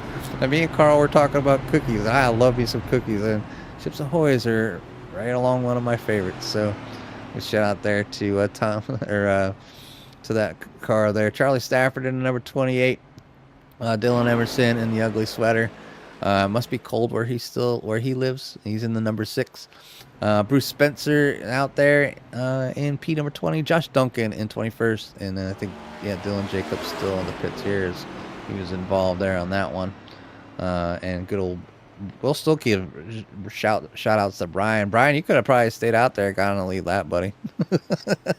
But he's in the park to go home. But I'm glad Brian's out there joining us here on the broadcast. So again, thank you to all the fans that continue to even stay here, even through the driver's hardest times or roughest laps. But we have 10 laps to go. We're still single file, so yeah, we're gonna have one more time around here tonight. And it's definitely a lot of time to kind of sit here and do 2.5 miles in the car. And I guess a memory I could bring up about doing laps around Pocono. When we traveled up here to go to the race, when you're a visitor and they're letting you into the infield, you actually get to drive on the track. And I can remember my dad saying, he's like, get to drive on the track? And they're like, yeah. And you're like, well, how fast I go? And the guy was like, I don't care. Oh man, times have changed. Yeah, I mean, it was just Could you imagine know. they said that nowadays? Oh, Oh man. yeah, times have changed, but you know, it was just a little Ford Ranger. You know, be lucky if it went 75 miles an hour. But my dad had a Well, you grin were from fixing to find out. my dad had a grin from ear to ear, and you know, we definitely enjoyed that day. And you know, he lives up in Pennsylvania still, and I keep telling him to come down here and visit me, and you can get him to drive around Pocono here. Is you know, we've been to this track together. We've been to Watkins Glen. We've been to Dover, and those are pretty much the main tracks that I've been to. But yeah, it's you know, anytime you can spend time with a family and you get some memories like that, it's always a good time. And yeah, I think I was like 10, man. 10, Absolutely. 10 or 11, and I'm 40. Oh wow, I'll be 49 this year. Yeah, 49. So it's been a while. It's been a minute. At those times too, you were probably riding in the bed of the truck going around the track. That's how it used to be. That was the fun seat. That was the roller coaster seat. So well, you can't do that anymore. My- That'll be my be un- on the news if you do that. my uncle on that trip, I remember, because we were in this little Ford Ranger. It was me, my dad, and my uncle, and he's like, "We need to stop for some bacon and eggs." And I'm like, "Bacon and eggs?" So I'm like, "Oh, I'm hungry because it's early because we're traveling from where we live in PA up to Pocono." And they pull into a liquor store. He comes out with some blackberry brandy. And he's like, "Bacon and eggs." I'm like, "Oh boy." I thought we were legitimately getting breakfast. I'm just a kid. I'm hungry. To each their own. Yeah. Green, green, green. He was a great guy, but anyways, we're back under green here. This time the 67, if Eli Quinn is going to start the drivers off right here, going down to turn number 1, followed by number 60. You can see them starting to spread out, trying to find their way around. Everybody trying to find their spot here. As the laps are going away, and you can see them back here. Oh, the 51 is loose. Oh man, I think he. Oh no! Walk it up. Orioles that's- machine. Oh man, that was a big hit. Oh, Devin Black being involved, along with the number 91 of Ron Millum, and Dylan Jacobs involved yet again in that 5. So just got that car fixed. Does look like some major damage on the 5. It's going to take a tow for this one. We'll go back and check to see what happened here. We've seen the 51 had it saved. I thought he had it. He was on that flat, and I think it just kind of snapped around on him. Yeah, right there. Unless he got a little help. No, that was close, but looked like it was good. It was good. Oh, the grass. Oh no. The grass. That's what happened. Yeah, there ain't nothing you could do. I mean, did a good job keeping it on the flat, but you hit that grass, and there's not a whole lot you can do. Nah. It's unfortunate you come back up on the track and take out a couple other cars, but to the 51, I mean, he did a good job keeping it on the flat for as long as he did. Yeah, you could see, like, I'll pause this and rewind this here just a little bit, but you can see at the point where he comes off of the banking and onto the apron. Watch the left rear tire up in the air, so it's not even on the ground, like, because of the way the car is. Right there, lifts. And then back on the ground. So that's, I mean, he had, as far as these cars go, I mean, he had full control, but like you said, grass is not your friend. No, it's not as bad as it used to be, especially for the GT3 cars anyways, because you'd hit the grass, it was like ice, you just go. But nowadays there's a little bit of traction there. They did make the kitty litter where it actually slows you down now. So they have made some big improvements for the road cars. But we'll go back live here. We are winding down here, folks. So this thing is going to be over sooner or later. I know it's been a rough one here for the drivers as they continue to find their challenges. I think everybody has had a challenge here and there, whether it's avoiding a wreck, trying to save their car, or whatever it may be. But come on, go back live. iRacing acting up. You do. I think that might have been one of the only few incidents we had that was not in the short shoot, though. Yeah, it's down in turn number 1. That was turn number 1, and that just looked like a case of maybe co-tires. Looks like the 51 just kind of lost it a little bit, you know. So yeah, so the cold tires, getting it done here, and obviously they're gonna come down, probably take another fast repair and get it back out there. But you know, hopefully Eli Quinn's got enough fuel. Was in there on lap number 35, and then Kyle Emerson was in on lap 31. So 6 laps to go. I'm sure they don't want to see this thing go to green, white checker, but Mike, the way it's looking, we're not getting 2 in a row. So green, white checker. I'm green, not white, trying to. Green, white crazy checker over might here, be might be on the Green, white menu. checker, Might be on the yeah. menu tonight. The Pocono Shuffle is out, and a green, white checkered could be in the future for these drivers. So yeah, even if you have to come in and just top off real quick, I mean, you still can make up some positions. What do we got? 8 to go, right now. So yeah, we're down to 6 or 6 to go. Yep, sorry. 6 to go. Yeah, 6 to go as Devin Black catches back up to the field here, and right now the field, you can see the field down there in the tunnel, that short chute there over the tunnel turn. Just obviously slow it up here, catch up to the back of the field, get this thing going. Only a few more laps, and they could put this one behind them and move on to next week. Next week, let me see if I can find the schedule. Talladega. Here. Is it Talladega for these drivers? So Talladega Super Speedway action. Be a little easier to kind of stay together, but can be a little tricky as well. Obviously, the drafting, the bumping, losing the car, being able to see in front of you, when you're right up on somebody's bumper. That's always a fun time. No, not too much. It does get scary. Because I've always been the driver, Mike, in a super speedway race. I'm not one to lay in the back. I have no problem going out front and leading the front. And one of the few oval races wins I have is at Talladega in the Gen 6 car. And I think I've mentioned this to you before. That's why I love Sunday nights so much, because it just, it was kind of my intro to, or my wanting to race cars was to race the same cars that NASCAR was running, and those 8 cars fit me like a glove. And I thoroughly enjoyed racing them. And when they went away, that's pretty much when I hung up my hat. Yeah. So a little jealous you guys run those on Sunday nights, but I'm glad I get a chance to watch y'all on Sunday nights. But yeah, it's Talladega could be just as tricky. They don't have to deal with different types of corners, but that draft and one little bump can find yourself in a pickle, and you're down with meatballs, and trying to pick these cars up and get them out there to hopefully get some a finish and battle for the points. We talked about points here a little bit early on, and you're trying to reduce drivers. They're close, they're so close, and they're just over that halfway point for the races this season. So trying to get into that mode to carry themselves through the rest of the season.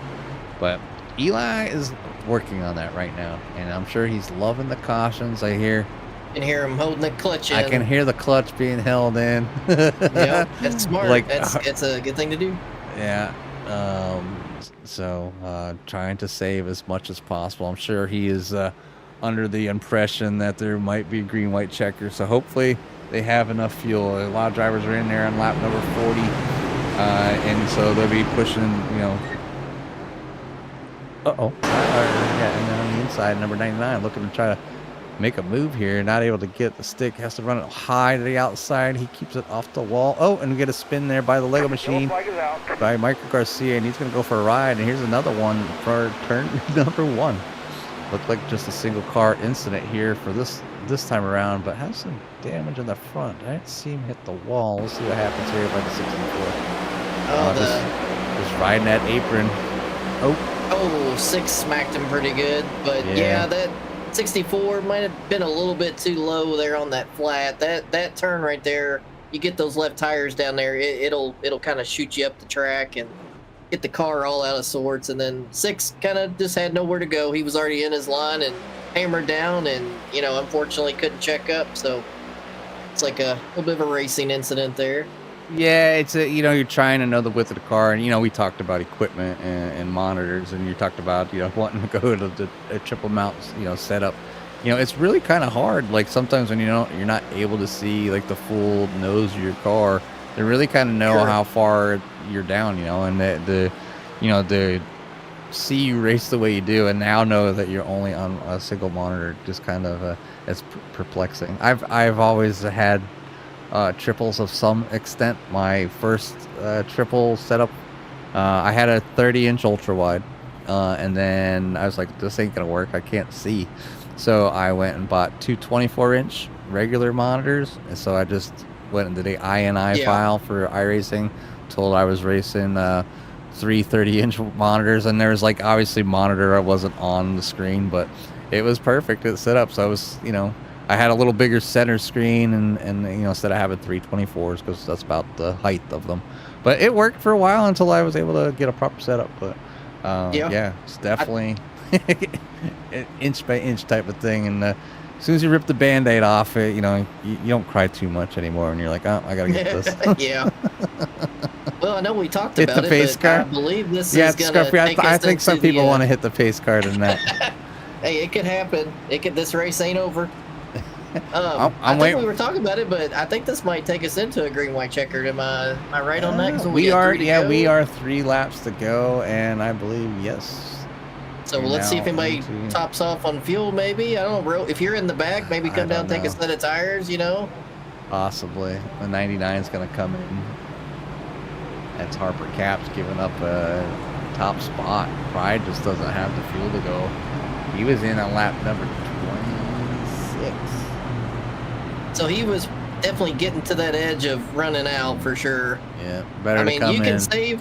Yeah, I mean, you've already gotten this far along. At least get a finish out of it. I mean, you could definitely save a lot under yellow, but making up that many laps, I don't know. Even shutting the car off, you're still, I don't know. That would be pushing it. I was always scared to shut the car off because I was afraid I'd never get it started again. I do that a lot, and now we run the Gen 6 cars, at 1-on-1, but yeah. I have a button box. I have an Apex sim racing button box, and I will, if it's really close, I will shut the car all the way down, the ignition, everything, and pop it back on. And I've never had any troubles with it. But holding the clutch in too, you can still save quite a bit of fuel doing that, but I don't know. So maybe I'm a try hard. I don't know. It's cool hitting buttons on the button box too. So. Well, iRacing used to go off of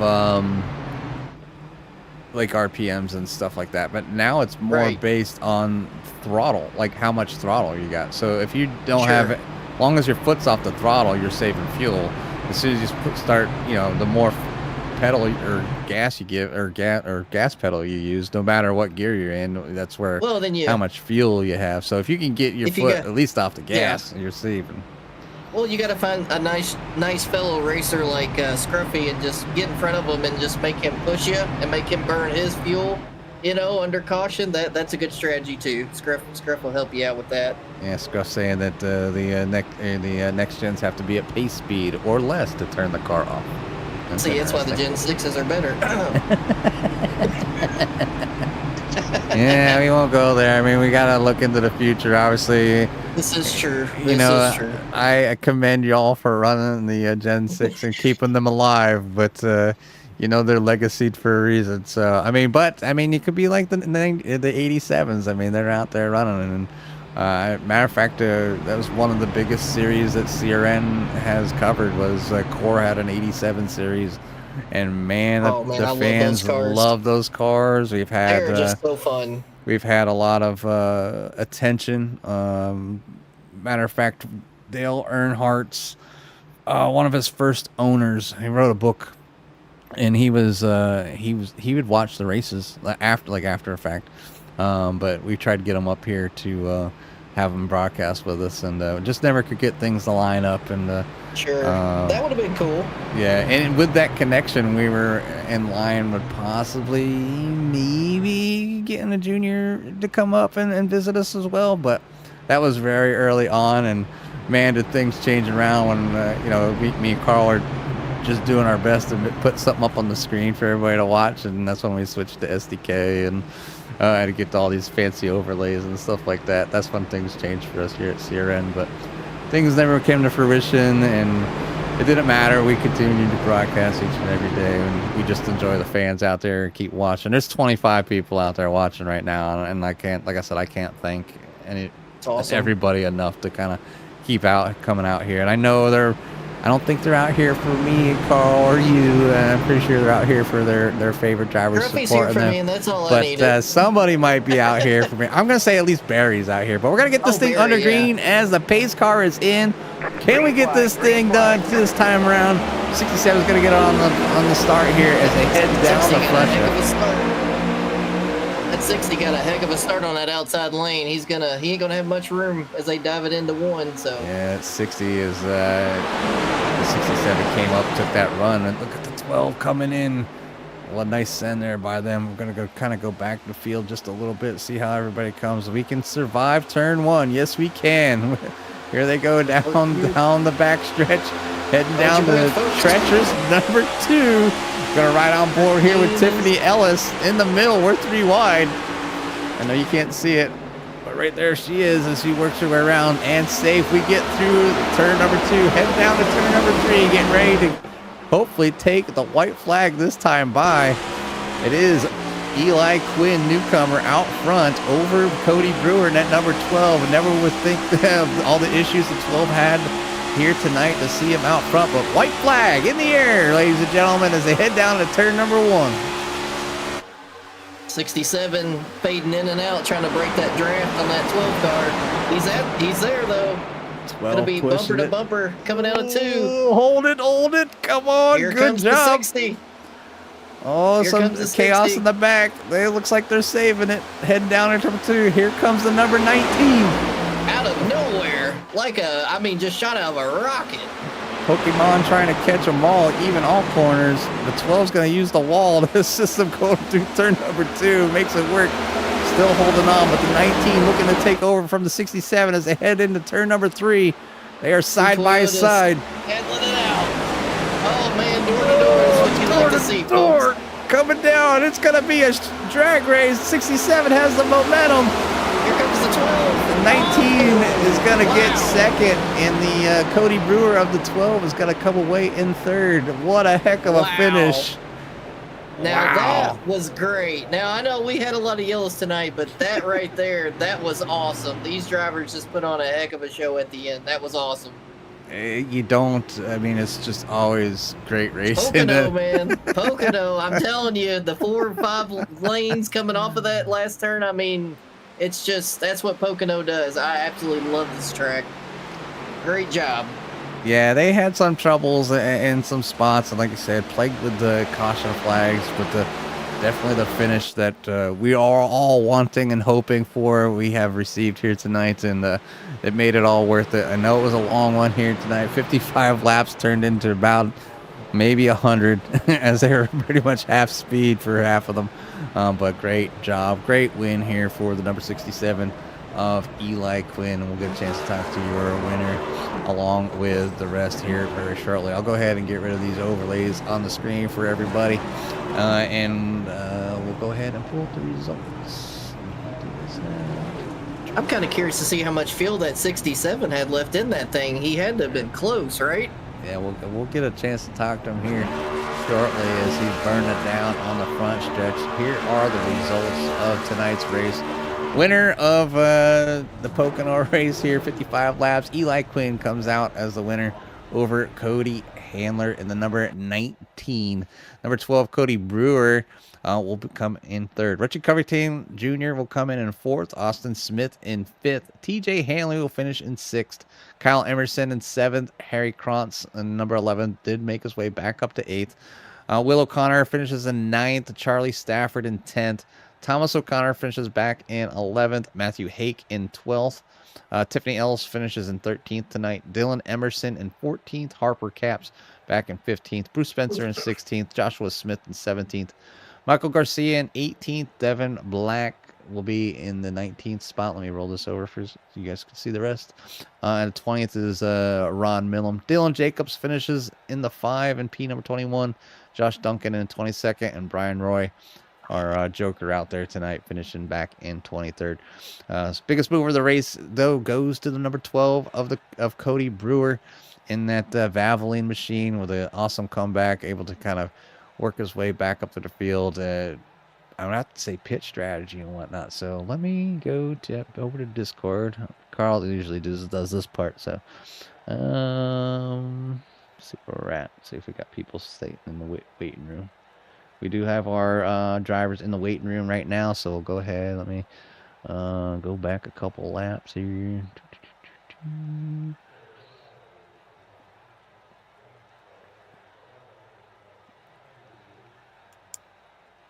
Go here.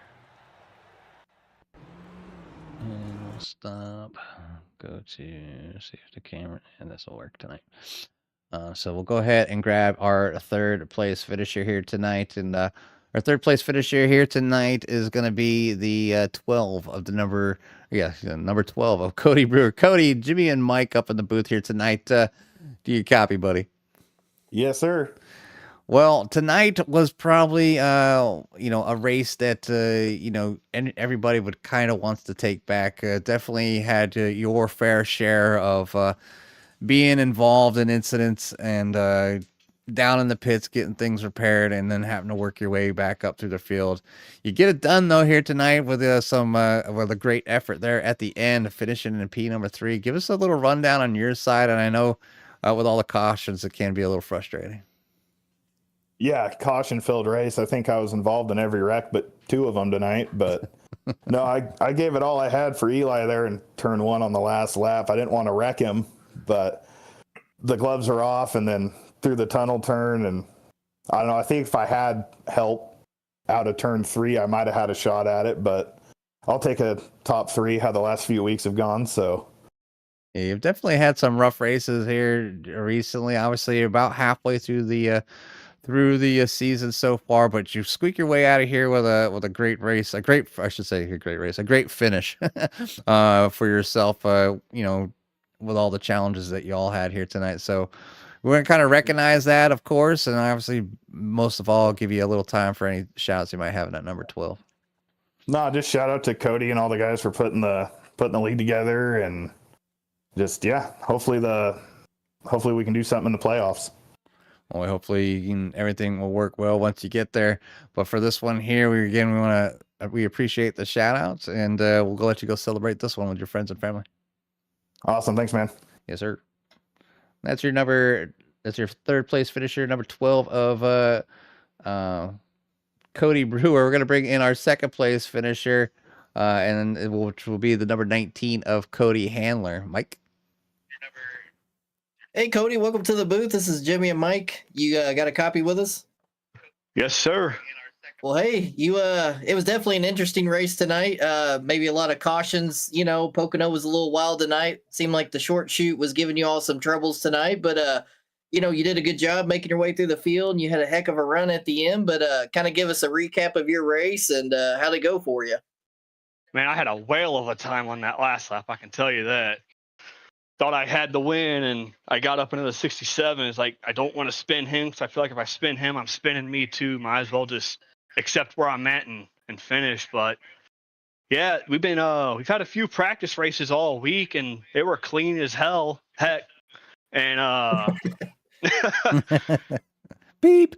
And this right, and this race, I don't know what happened. It was a very poor display by the league. I know we can run this track a lot better than we did tonight. A lot of guys forcing 3 wide, 4 wide when they shouldn't be, but overall for me, it worked out. 10 laps to go. I had exactly 10 laps of fuel remaining, and it was just like, with all the cautions, save, and it ended up paying off in the end. Yeah, absolutely. Well, nothing wrong with that. Maybe with the points being real tight with you all, maybe everybody just decided to get the elbows up a little bit extra tonight and just kind of get after it. I tell you what, the ending was awesome. We were in the booth. It was super fun watching you all come and do that green, white checkered. So did you think you had a shot to get up to the front, or was you kind of expecting for another re-rack there at the end, or what was kind of going through your mind on that last lap? Because you had a heck of a run coming through the field. Dude, I don't even know. I know once I realized I was in the top 4, I could feel my heart just pounding. I've yet to be on the podium this season, and here I am. But once we came out of turn 2, I had at least a nose on the 67. I was like, oh my God, I really have a shot here. And I think I just overdrove it just a tad going into turn 3. And I think that's what cost me. But overall, I'm happy with the finish. I'll take it for sure. Yeah, well, awesome. You drove your butt off, and good job on your podium tonight. I was glad I was able to come up here and help Jimmy in the booth tonight and get you your podium. But Yeah, moving you're on gonna have to stick around more often. hey, I'm still in the hiring process, but yeah. But yeah, you know, once you guys kind of fanned out, y'all did a good job. I know, you know, some races can just go that way. Maybe everybody's just aggressive tonight, but y'all head to Talladega next week, so you got that to tend with. But other than that, you know, we'll give you some time for some shout outs and you know, let you get out of here. Yeah, just, you know, my wife, kids, they all let me do the sim racing thing, and it's been a blast ever since I started exactly a year ago. You know, to the admin group, to everybody in this league, man, it's a racing family. I'm happy to be a part of it. I'm glad I decided to run it. And you guys, you know, running the show on the broadcast, you guys do one heck of a job. Awesome. Well, yeah, we appreciate that. And Carl wasn't here tonight, so like I said, I'm helping Jimmy and them out. So, but you all put on a good show, a lot of yellows. But you know, write this down, and maybe next time, you know, you all have some stuff to work on. But it was fun to watch, and you know, we'll let you get out here and celebrate with everybody. And good luck at Talladega. Sounds good. Thank you, guys. You're welcome.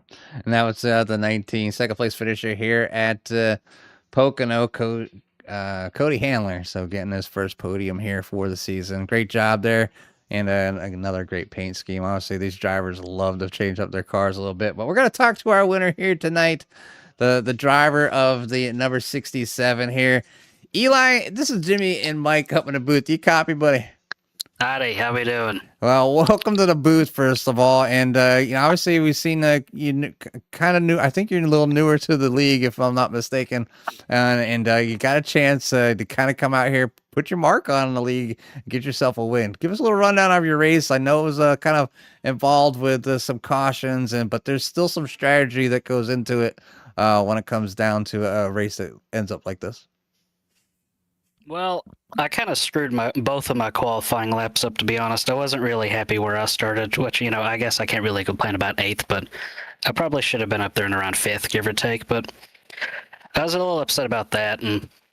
But we started off pretty good. I think I was running about 6th, maybe 7th, knock on wood. But no pun intended, rather. But yellow after yellow, to be completely honest. I got about lap 35. I think I was running 2nd. I decided to just come in and pit because I think up to that point we'd had 8 yellows so far. No, not 8, but give or take. And I just, you know what, I'll go down and see if I can catch a couple yellows, and I'll just save the fuel to get to the end. And about three laps to go, I ended up having about 7 laps left of fuel, so it worked out pretty well. I guess in my favor. But honestly, on the last lap there going into 1, I money shifted down into 4th. And that's honestly probably why it was so close there. But honestly, it's cool. First start, a bunch of good guys. I like them. They seem like very nice, my kind of people. I'm happy to be here. First league win, actually. I've never won before. Well, it's always a first race, first win, first lead. I mean, hey, if you're gonna start off away, and then obviously if you haven't found out or you haven't talked to the other drivers out there, the goal is always to get up here and talk with either me and Carl. Well, tonight me and Mike, but get that interview and continue that good luck. I mean, you put the show on out there. You stayed clean tonight for the most part. Whether you had a bad qualifying, you know, that's a kind of a self thing, and I get that because I'm one that can qualify and I can't run a race because I can't save tires and save my butt. But either way, you know, you're the one out on the track. You made some great decisions and it led yourself to a victory here tonight at Pocono. 55 laps of chaos. Turn 2 was, I think, where the majority of the incidents happening. Just people just getting a little bit loose. Was that rear end just really that loose in there, or was it just early on from when the tires being cold and the drivers just pushing too hard?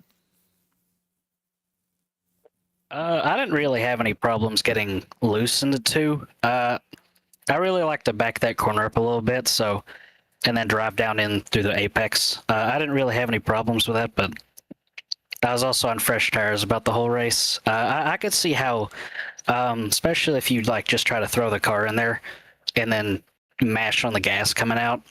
I'd say that's probably what got a lot of people. I guess that kind of just comes with like experience and throttle control, but. If I had to guess, I'd say that's what it was. The most part where I was getting loose was off of one, especially on the longer run, or as the run went on, more laps on the tires. It would just try to snap a little bit, but I could definitely see how that would be an issue.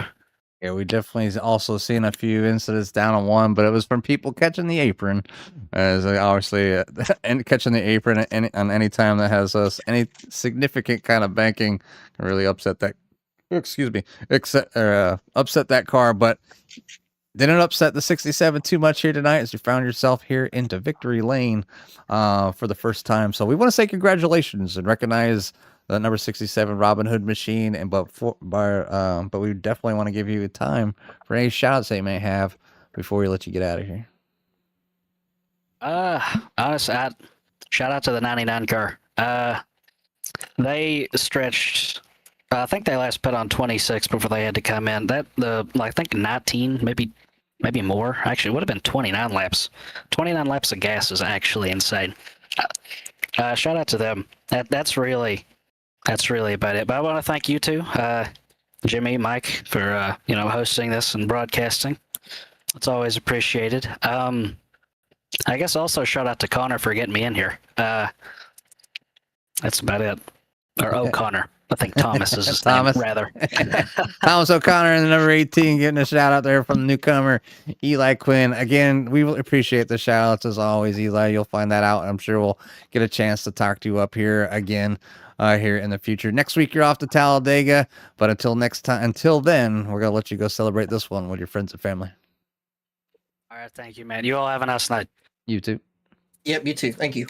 And your winner here, the number 67 newcomer, Eli O'Quinn.